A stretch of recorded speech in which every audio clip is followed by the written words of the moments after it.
नमस्कार मित्रों। आज के इस वीडियो में एक बार फिर से आप सभी का बहुत बहुत हार्दिक स्वागत है। हम आशा करते हैं कि आप सभी स्वस्थ होंगे, मस्त होंगे और पूरी तरह से अपनी तैयारी में व्यस्त होंगे।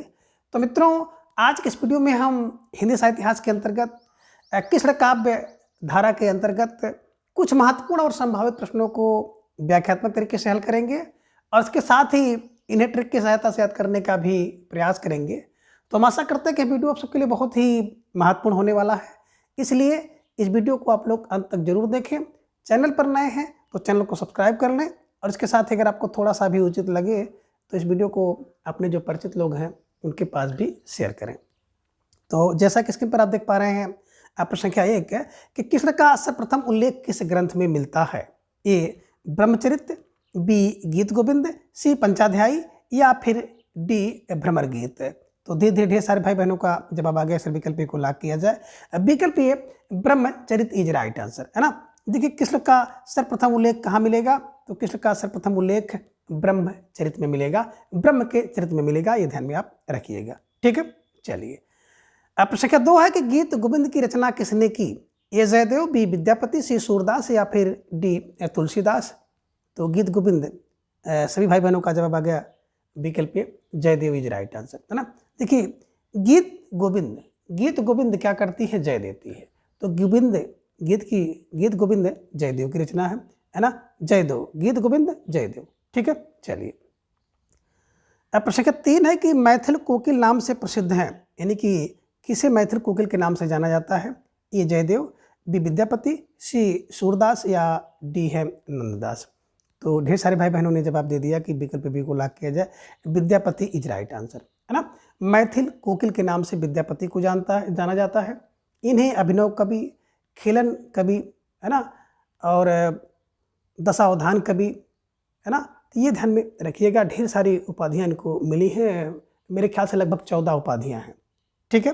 चलिए, अब प्रश्न संख्या 4 है कि निम्न में से कौन सा एक सुमेलित नहीं है? ए वल्लभ संप्रदाय के जो संस्थापक वल्लभाचार्य, बी निम्बार्क संप्रदाय के निम्बार्काचार्य, सी राधा वल्लभ संप्रदाय और इसके संस्थापक चैतन्य महाप्रभु हैं, ये सुमिलित नहीं है, या फिर विकल्प डी हरिदासी संप्रदाय स्वामी हरिदास हैं। तो कौन इसमें जो है सुमिलित नहीं है? ढेर सारे भाई बहनों का जवाब आ गया, अक्सर विकल्प सी को लाग किया जाए। राधा वल्लभ संप्रदाय की बात करते हैं ना, तो चैतन्य महाप्रभु नहीं है। चैतन्य महाप्रभु तो गौड़ीय संप्रदाय के संस्थापक हैं।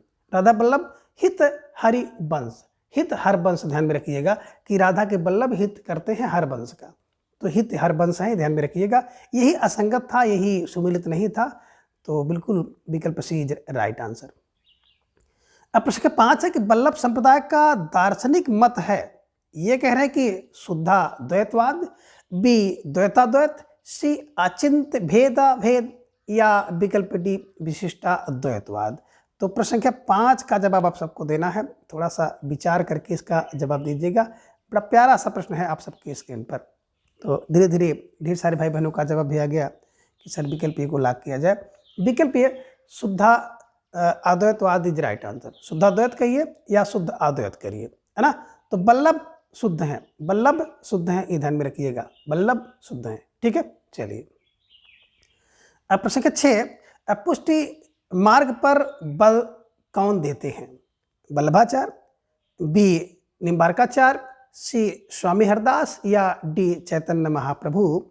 तो ढेर सारे भाई बहनों का जवाब आया, सर विकल्प को लाग किया जाए, वल्लभाचार्य इज राइट आंसर, है ना। देखिए पुष्ट, जब कोई व्यक्ति पुष्ट होता है ना तो उसमें बल आ जाता है, बल आता है, तो पुष्ट होगा तो बल आएगा, और बल आएगा तो शुद्ध होगा। तो पुष्टि मार्ग वल्लभाचार्य और शुद्धाद्वैत अभी आपने देखा वल्लभाचार्य, ठीक है ना। चलिए, प्रश्न संख्या 7 है कि अणुभाष्य किसका ग्रंथ है? वेरी वेरी मोस्ट इंपॉर्टेंट रचना है, ये परीक्षा में पूछी जाती रही है। ये निम्बार्काचार्य की, बी वल्लभाचार्य, सी सूरदास या डी है चैतन्य महाप्रभु। तो ढेर सारे भाई बहनों का जवाब बड़ी तेजी के साथ आ रहा है, विकल्प बी को लाग किया जाए, विकल्प B Vallabhacharya is right answer, है ना। देखिए अणु का भाष्य वल्लभाचार्य का है, ठीक है। चलिए, प्रश्न संख्या 8 है कि अष्टछाप की स्थापना कब हुई? ए 1565, बी 1570, सी 1545 या डी 1505। तो ढेर सारे भाई बहनों का जवाब आया अक्सर विकल्प ए को लॉक किया जाए, है ना। अष्टचाप की स्थापना 1565 ईस्वी में हुई है। अष्टविष्ट मैं बताता हूँ, अष्टचाप की स्थापना विट्ठल नाथ ने किया था 1565 ईस्वी में, जिसमें इन्होंने 8 कवियों को सम्मिलित किया था, जिनमें 4 इनके बात करते हैं वल्लभाचार्य जी की हैं और 4 विट्ठल नाथ के शिष्य हैं। ठीक है, चलिए प्रश्न संख्या 9, भक्तमाल की रचना किसने की? ए नाभादास, बी हरिराय, सी यदुनाथ या डी गोकुलदास। तो इसको तो आप लोग बिल्कुल 20 बार पढ़ चुके होंगे कि भक्तमाल की रचना नाभादास ने किया है। भक्तमाल, नाभा। और आप ही लोगों में से शायद अमित जी ने या किसी ने ट्रिक बताई थी कि भक्त का माल नभ में है ना। तो भक्त का माल नभ में है, ये भी आप दिमाग में रखिएगा। भक्तमाल नभ में नाभादास को जैसे भी आपके दिमाग में बैठे इसको बैठाने का प्रयास करिएगा। ठीक है, चलिए प्रश्न संख्या 10, 252 वैष्णवन की वार्ता के लेखक हैं? ए गोकुलदास, बी नंददास, सी यदुनाथ या डी हरिराय। तो गोकुल कितने, कुल गो कितने बोले 252, गोकुल कुल है ना, गोकुलदास की 252 वैष्णव वार्ता और 84 वैष्णव वार्ता ध्यान में रख लीजिएगा। 84 और 252 कुल कितने, कुल गो कितने बोले 84 252, तो 252 वैष्णव की वार्ता और 84 वैष्णव की वार्ता, ये ध्यान में रखिएगा, गोकुलदास की रचना है। ठीक है, चलिए अब प्रश्न संख्या 11 है कि सुदर्शन चक्र का अवतार किसे माना जाता है? ये चैतन्य महाप्रभु, बी हितहरवंश, सी निम्बारकाचार्य या डी नंददास। तो ढेर सारे भाई बहनों का जवाब बड़े तेजी के साथ आ गया, अक्सर विकल्प सी को लॉक किया जाए। निम्बारकाचार्य इज राइट आंसर, है ना। सुदर्शन चक्र का अवतार कौन है? जो निम्बारकाचार्य है, निम्बारकाचार्य, सुदर्शन निम्बारकाचार्य। ठीक है, चलिए प्रश्न संख्या 12, निम्बार्क संप्रदाय की सबसे बड़ी गद्दी कहाँ है? ए सलेमाबाद, बी साहिबाबाद, सी अजमेर या डी जयपुर। तो ढेर सारे भाई बहनों का जवाब आ गया कि विकल्प ए को लॉक किया जाए। विकल्प ए सलेमाबाद इज राइट आंसर, है ना। देखिए जो निम्बार्क संप्रदाय है इसकी सबसे बड़ी जो गद्दी है वो सलेमाबाद में है ना। और व्यक्ति को सबसे बड़ी गद्दी पाने के लिए क्या करना चाहिए? सलेम करना चाहिए, सलेम। ठीक है, चलिए प्रश्न संख्या 13 है कि प्रेम को ही भक्ति का मूल किसने माना है?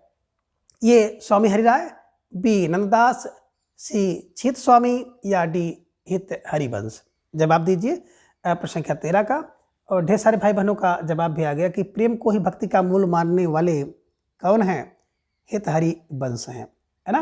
राधा वल्लभ संप्रदाय जिन्होंने इसकी स्थापना की थी, ये भी आप ध्यान में रख लीजिएगा।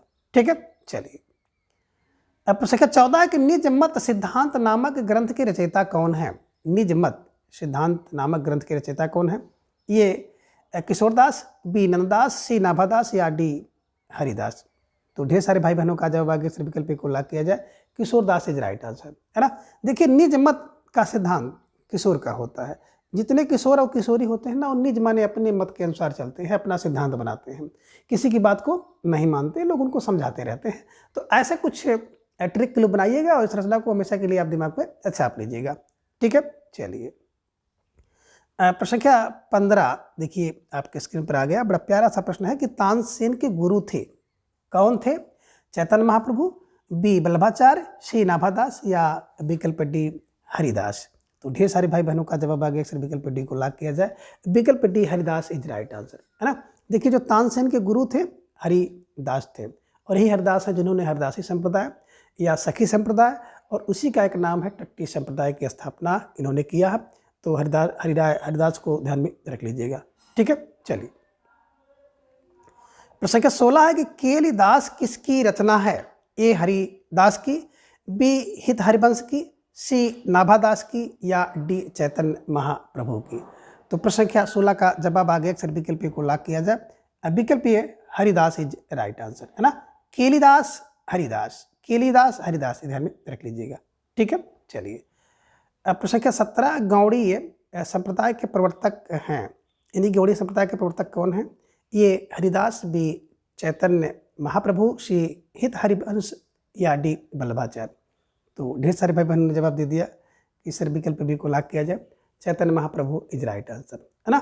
तो गौड़ी संप्रदाय चैतन्य महाप्रभु, ये ध्यान में आप रखिएगा।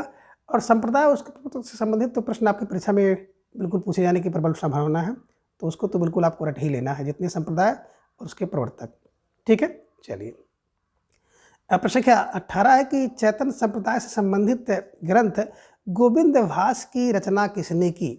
ए चंद्रगोपाल, बी रामराय, सी सूरदास या डी बलदेव विद्याभूषण। तो प्रश्न संख्या 18 का जवाब भी आ गया, अक्सर विकल्प डी को लॉक किया जाए, Baldev Vidyabhushan is right answer, है ना। गोविंद भास, चैतन्य संप्रदाय से संबंधित ग्रंथ गोविंद भास, बलदेव विद्याभूषण, बलदेव विद्याभूषण ने लिखा है, ये ध्यान में आप रखिएगा। प्रश्न संख्या 19 एक महत्वपूर्ण रचना आप देख पा रहे हैं कि अनेकार्थ मंजरी की रचना किसने की, है ना। ये नंददास, बी रामराय, सी हित हरिवंश या डी सूरदास।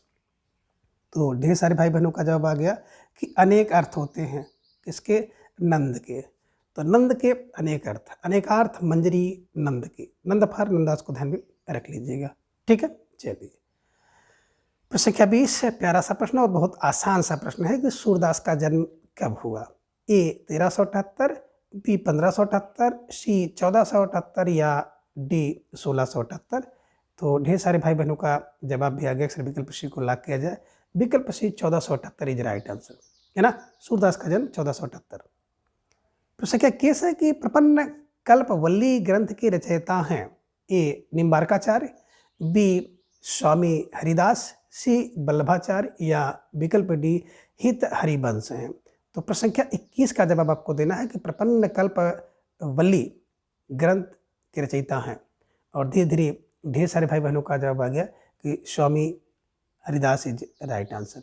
ठीक है ना, प्रपन्न कल्पवल्ली हरिदास, स्वामी हरिदास। प्रश्न संख्या 22 है कि युगल शतक के रचनाकार हैं? ए श्रीभट्ट, बी चित्स्वामी, सी हरिदास या डी कृष्णदास। तो ढेर सारे भाई बहनों का जवाब आ गया कि Shri Bhatt is right answer. युगल शतक लगाते हैं भट्ट से, युगल, है ना, कोई आपके साथ हो तो भट्ट से शतक लग जाएगा, तो युगल शतक भट्ट से, भट्ट फार श्री भट्ट को ध्यान में रख लीजिएगा। प्रश्न संख्या 23 है कि पुष्टिमार्ग के प्रवर्तक हैं? पुष्टिमार्ग के प्रवर्तक ये निम्बार्क, बी वल्लभ, सी हरिदास या डी विष्णु स्वामी। तो ढेर सारे भाई बहनों का जवाब आ गया कि पुष्टि जब होती है तो बल मिलता है, जब पुष्टि कोई व्यक्ति होता है तो उसको बल मिलता है, और पुष्टि से बल मिलता है, बल से पुष्टि होती है, तो बिल्कुल बल पुष्टि मार्ग के बल्लभाचार, और बल्लभाचार पुष्टि मार्ग, ये ध्यान में आप रखिएगा। ठीक है, चलिए।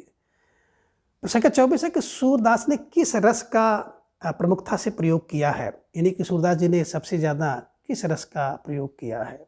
ए वात्सल्य रस, बी शांत रस, सी करुण या डी रुद्रस।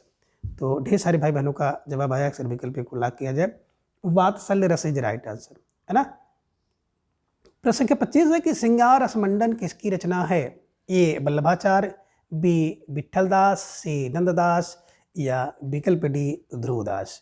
तो जवाब दीजिए प्रश्न संख्या 25 का, और ढेर सारे भाई बहनों का जवाब भी आ गया, अक्सर विकल्प भी को लॉक किया जाए, श्रृंगार रस मंडन विठल, मंडन विठल, मंडन विठलदास। ठीक है, चलिए।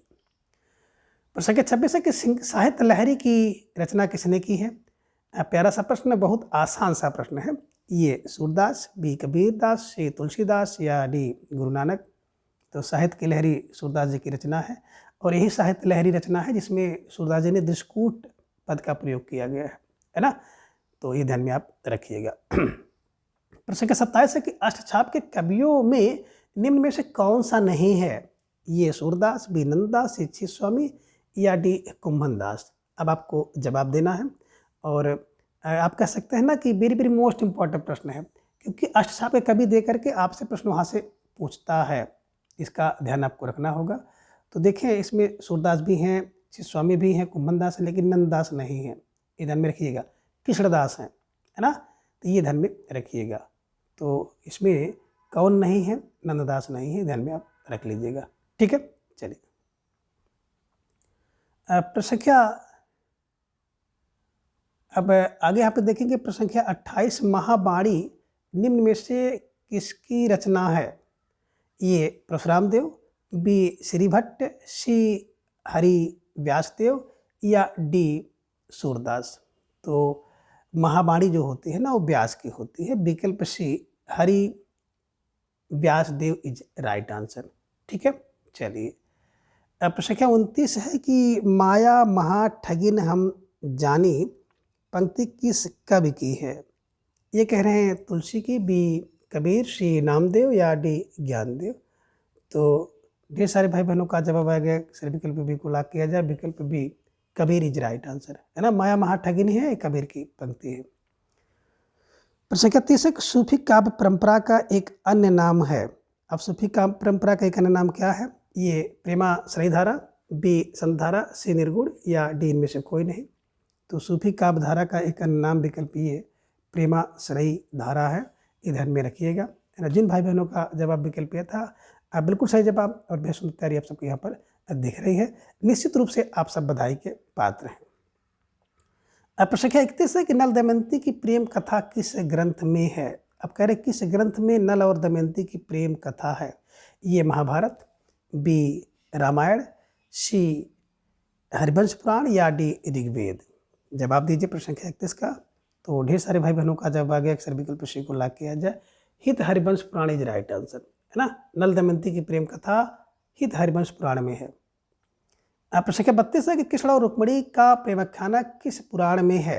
ये शिव पुराण, बी हरिवंश पुराण, सी गरुड़ पुराण, डी विष्णु पुराण। तो ढेर सारे भाई बहनों का जवाब आ गया, अक्सर विकल्प बी को लॉक किया जाए। हरिवंश पुराण इज राइट आंसर, है ना। रुक्मिणी और कृष्ण के प्रेम का वर्णन जो है हरिवंश पुराण में है। नल दमयंती की प्रेम कथा हरिवंश पुराण में है, ये ध्यान में आप रख लीजिएगा। ठीक है, चलिए। अब प्रश्न संख्या 33 है कि मधुमालती की रचना किसने की? ये कुतुबन, बी मंझन, सी उस्मान, डी जायसी। तो बिल्कुल आप सबका जवाब भी आ गया, सर विकल्प बी को लॉक किया जाए, है ना। मधु कहाँ मिलती है? मांझन में मिलती है, मांझन में, मंझन में, मंझन माझा में, है ना। और इधर में रखिएगा 15 का 45 ग्राम। तो 1545 में लिखी गई रचना है कि मधु कहाँ मिलती है? माझा में मिलती है। तो मधुमालती, माझा, मंझन को ध्यान में रख लीजिएगा। ठीक है, चलिए। कुतुबन, कुतुबन वन में होता है, मृगावती है, ध्यान में रखिएगा। उस्मान मान लो, चित्र मान लो, उसका चित्र मान लो, तो चित्रावली रचना है। और जायसी का तो आप लोग जान ही रहे हैं कि पद्मावत इनके द्वारा लिखी गई रचना है। ठीक है, चलिए।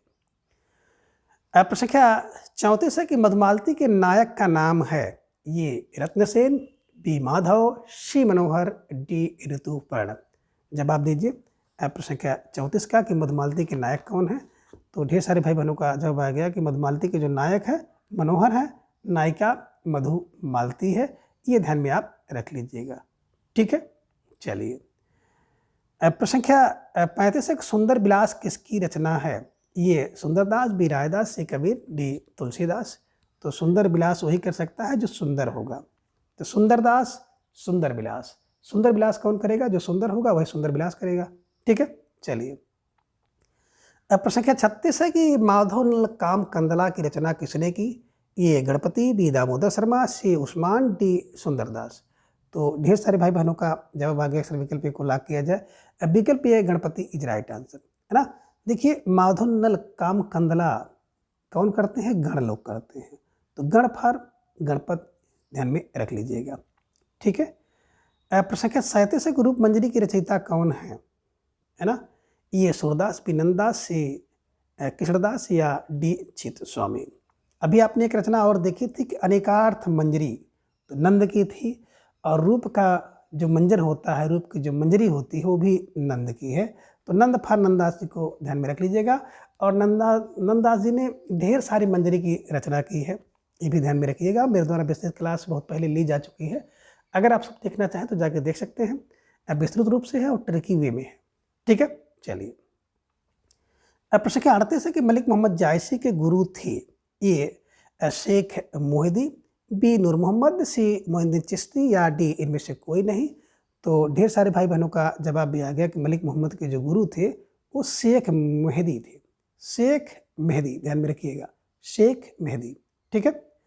अब प्रश्न संख्या 39 है कि जायसी ने अपने किस गुरु का उल्लेख पद्मावत में किया है? ए सैयद अशरफ का, बी नूर मोहम्मद का, सी शेख फरीद या डी इनमें से कोई नहीं।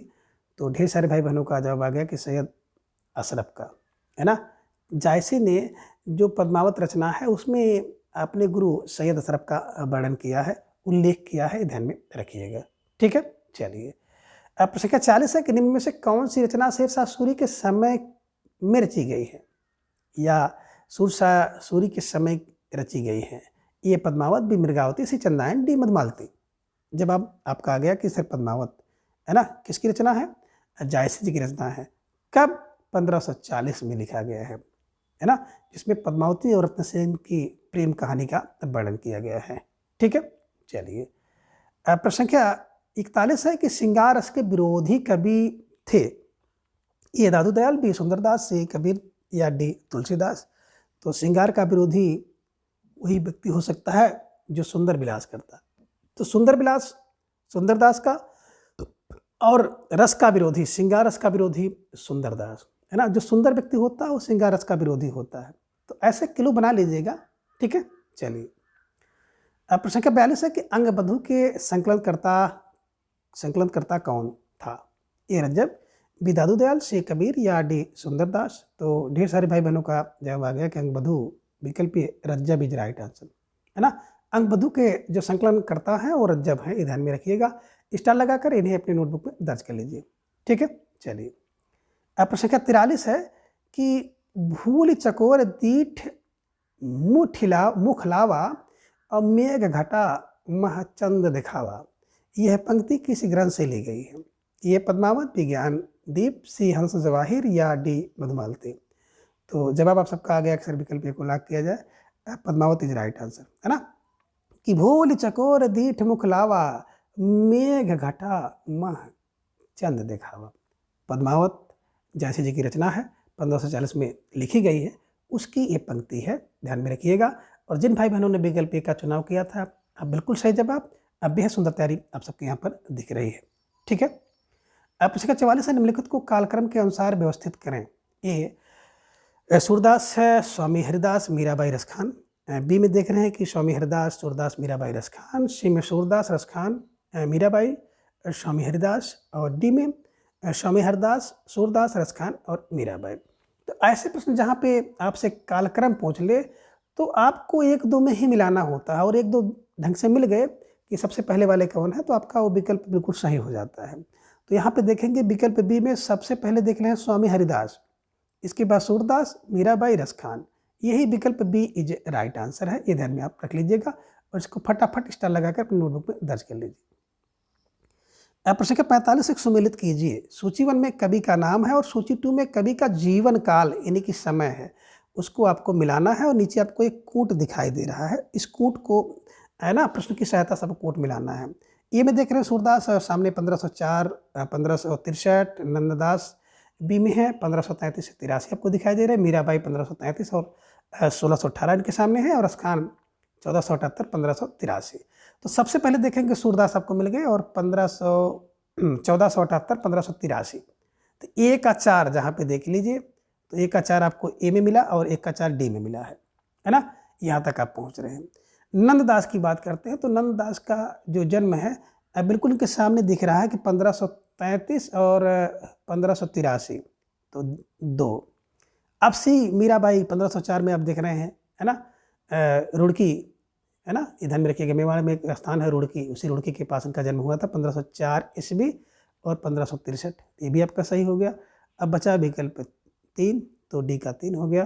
तो जिन भाई बहनों ने विकल्प ये का चुनाव किया था, बिल्कुल सही जवाब और बेहद सुंदर तैयारी आप सबके यहाँ पर दिख रही है। तो इस तरह से प्रश्न एक आध आपकी परीक्षा में देखने को मिल जाते हैं। तो जो महत्वपूर्ण रचनाकार हैं उनका रचनाकाल और रचनाकाल के स्थान को भी आप लोग तैयार कर लें। ठीक है, चलिए।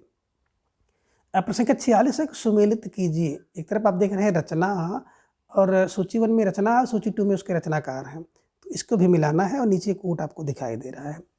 एक ही बात करते हैं, परिप्रवास अयोध्या सिंह उपाध्याय हरिऔध, भ्रमर गीत सामने मीरा देख रहे हैं, उद्धव शतक सूरदास और राग गोविंद जगन्नाथ का है। तो इसके हिसाब से देखेंगे तो परिप्रवास तो आपका मिला हुआ है, प्री का प्रवास होता है अयोध्या से, तो अयोध्या पर अयोध्या सिंह उपाध्याय हरिऔध। ए का 1 है और ए का 1 देखेंगे तो लगभग 3 विकल्प में है, ए बी सी में मिला, इससे भी क्लियर नहीं होगा। भ्रमर गीत कौन गा सकता है, तो भैया भ्रमर गीत तो बिल्कुल सूर गा सकते हैं। अब देखिए बी का 3 कहाँ पे है ना, देखिए यहाँ पर बी का 3 आपको मिल गया, है ना। तो बी का 3 आपको मिल गया, बिल्कुल सही है। अब आ जाते हैं ऊधव शतक, है ना, तो ऊधव शतक जगन्नाथ का है, सी का 4, गोविंद मीरा का है। तो जिन भाई बहनों ने विकल्प बी का चुनाव किया था, आप बिल्कुल सही जवाब, और बेहद सुंदर तैयारी आप सबके यहाँ पर दिख रही है ना। तो ऐसे ही तैयारी आपको बरकरार करते हुए आगे चलते रहना है। प्रश्न संख्या 47 है, मीराबाई का जन्म काल, ये 1504, बी 1505, सी 1506 या डी 1507। तो ढेर सारे भाई बहनों ने जवाब दे दिया कि सर विकल्प ए को लाग किया जाए, 1504 इज राइट आंसर, है ना। प्रश्न संख्या 48 है, रुक्मणी मंगल रचना किसकी है? ए मीराबाई का, बी रस खान का, सी सूरदास का या डी नंददास का है। तो ढेर सारे भाई बहनों का जवाब आ गया कि नंददास का, है ना। रुक्मणी का मंगल कौन गाता है? नंददास गाते हैं। तो रुक्मणी मंगल नंददास जी की रचना है, ध्यान में रख लीजिएगा, ठीक है। प्रश्न संख्या 49 है कि सुमिलित कीजिए सूची 1 और सूची 2। सूची 1 में आप देख रहे हैं रचना, और सूची 2 में रचनाकार है। ये विकल्प में देख रहे हैं कि सुदामा चरित्र सामने रस खान, ब्रह्मदूत मीरा सामने है, गीत गोविंद के सामने सत्यनारायण का विरत्न है, और प्रेम वाटिका के सामने नंददास है। तो इसको आपको मिलाना है। तो देखिए बात करते हैं विकल्प ए में। तो विकल्प ए में अगर आप देखेंगे ध्यान से, तो सुदामा का चरित्र एक रचना है जिसे नंददास ने लिखा है। तो ए का 4 कहाँ मिल गया? डी में मिला है ना, ए का 4। अब बी में देखेंगे भ्रमर दूत यहाँ पे है, भ्रमर दूत सत्यनारायण कवि रत्न की है, बिल्कुल सही है। गीत गोविंद मीरा की है, ये 2 पे आएंगे, और प्रेम वाटिका रस खान की है। तो 4, 3, 2, 1 इज राइट आंसर। जिन भाई बहनों ने विकल्प डी का चुनाव किया था, बिल्कुल सही जवाब, बेहद सुंदर तैयारी, और निश्चित रूप से आप सब बधाई के पात्र हैं, ठीक है। चलिए प्रश्न संख्या 50 है कि मोर पखा सिर ऊपर रखी हो पंक्ति किस कवि की है? ये मीरा, बी रस खान, सी सूरदास या डी नंददास। तो ढेर सारे भाई बहनों का जवाब आ गया कि मोर और मीरा। मोर पखा सिर ऊपर रखी हो, ये पंक्ति मीराबाई की है, इसे ध्यान में आप रखिएगा, और स्टार लगाकर इसे अपने नोटबुक में दर्ज कर लीजिएगा, ठीक है। तो मित्रों आज के इस वीडियो में बस इतना। इसके अगले भाग को हम लोग अगली वीडियो में जानेंगे। तब तक के लिए आप सभी अपना ख्याल रखिए, और अपना अधिक से अधिक समय अपने अध्ययन पर लगाएं। अपना प्रेम स्नेह विश्वास इस तरह से चैनल पर बनाए रखें। धन्यवाद, नमस्कार, बाय बाय।